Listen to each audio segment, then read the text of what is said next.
Imagine a man so fearsome, his very name sent chills down the spines of his enemies. A man whose legacy shaped the course of European history. This is the story of Rollo the Walker, Viking chieftain, conqueror, and the first ruler of Normandy. But how does a Norse warrior go from raiding and pillaging to founding a duchy that would later give rise to kings? Let's dive into the bloody and brutal tale of Rolo and the Viking Age. Before we continue, if you could just take a second to like the video and subscribe, as it really helps the channel. Rolo, also called Hrolfr in Old Norse, earned the nickname the Walker because, as legend has it, he was so massive no horse could carry him. Born around 846 AD, likely in present-day Norway or Denmark, Rolo embodied the quintessential Viking raider. Ambitious, ruthless, and always hunting for the next conquest. By his 20s, he commanded fleets of longships, striking terror wherever he went, and his brutal reputation grew with each passing year.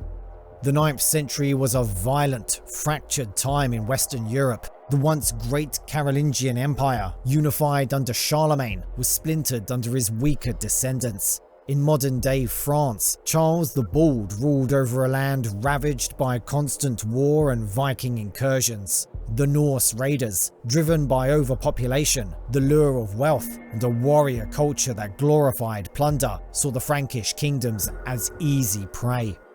Viking raids were not simply looting expeditions, they were exercises in terror. Rolo and his men descended on villages and monasteries like wolves. They burned homes to the ground, slaughtered entire families, and tortured anyone who resisted. Survivors spoke of women dragged from their homes, raped in front of their families, and then either killed or sold into slavery. Babies were reportedly dashed against rocks or thrown into the flames of burning buildings. Priests were tied to altar crosses, tortured and killed as their churches were looted. One Frankish chronicler, Dudo of Saint-Quentin, called the Vikings wolves among sheep, describing how they spared no one, neither the aged nor infants at their mothers' breasts. Heads were severed and placed on spikes as warnings, while captured warriors were disemboweled or burned alive. These acts weren't just cruelty for its own sake, they were psychological warfare designed to terrify the local population into submission. The Siege of Paris in 885 stands as one of the most brutal and pivotal moments in Rolo's career. Paris, wealthy and strategically vital, lay alongside the Seine River and was a prime target for Viking raiders. A massive force, estimated at between 30,000 and 40,000 Vikings, gathered under leaders like Siegfried and Rollo.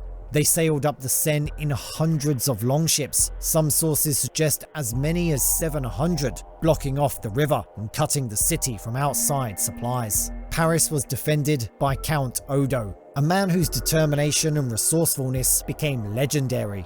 With a garrison of approximately 200 warriors and several hundred civilian volunteers, the defenders were hopelessly outnumbered, but prepared to fight to the death.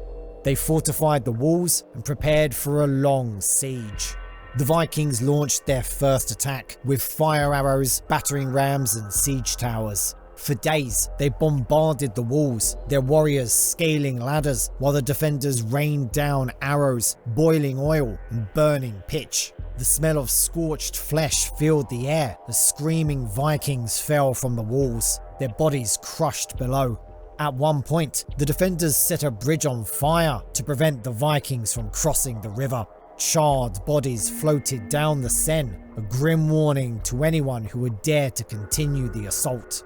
But the Vikings were relentless. Rolo's men captured townsfolk from the outskirts of Paris and executed them in full view of the city walls. Some were decapitated, their heads impaled on stakes and displayed to demoralize the defenders. Others were hung upside down and gutted, their blood soaking the ground as they died in agony. According to one chronicler, the Seine was choked with corpses, a feast for the crows and beasts of the earth. Despite their ferocity, the Vikings could not breach the walls of Paris. Disease began to spread among their ranks, taking as many lives as the defenders' arrows and swords. Starvation gnawed at the besiegers, while the defenders, though suffering, held on. The siege dragged on for nearly a year, with both sides enduring unimaginable horrors. Inside the city, the situation was dire. Food supplies dwindled and starvation became a daily reality. The defenders, reportedly, resorted to eating dogs, cats and rats to survive.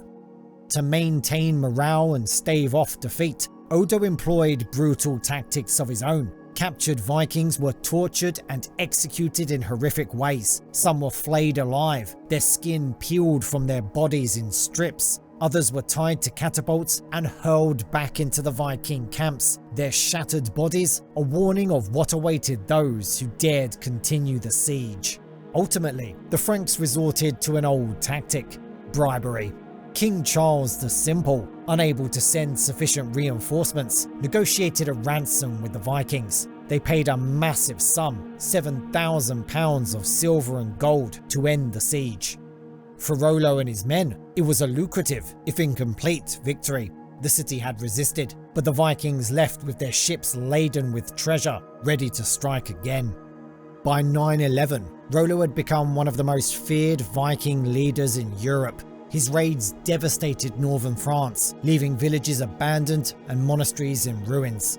It's estimated that tens of thousands of people died during these campaigns, not just in battle, but from starvation, disease, and the terror that followed the Vikings' wake. Entire regions were depopulated, their lands left desolate. But Charles the Simple, ever pragmatic, decided to negotiate once more. He offered Rollo a deal: a large swath of land in northern France, what we now call Normandy, if Rollo agreed to stop raiding and defend the Frankish kingdom from other Vikings. The terms also included a noble title and the hand of Charles's daughter, Gisela, in marriage. At first, Rollo hesitated. The Viking way of life revolved around raiding and pillaging, not swearing fealty to a king.